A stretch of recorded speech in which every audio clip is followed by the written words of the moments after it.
पिछले कुछ वर्षों में कोरोना के प्रभाव से छोटे व्यापारी चैत्र मेले में व्यापार नहीं कर सके। इस बार कोरोना में स्थिति सामान्य होने पर नगर निगम की ओर से शकुंतला रोड और चिल्ड्रन पार्क में छोटे कारोबारियों को व्यवसाय करने के लिए जगह आवंटित की जा रही है, जिससे छोटे व्यापारी व्यापार कर सकेंगे।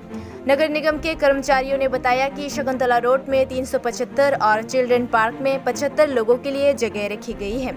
375 জনের রিকমেন্ডেশন করা হয়েছে শকুন্তলা রোডে, আর 75 জনে করা হয়েছে শিশু উদ্যান, আর বাকিরা চিলড্রেন পার্কে করা হয়েছে।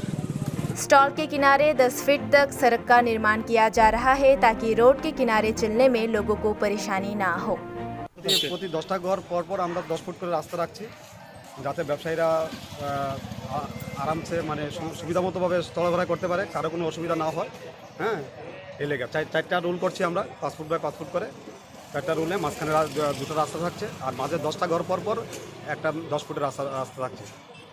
আপনার ডেজিগনেশন নাম? আমার surveyor central zone, surveyor central zone Biplab Ghosh.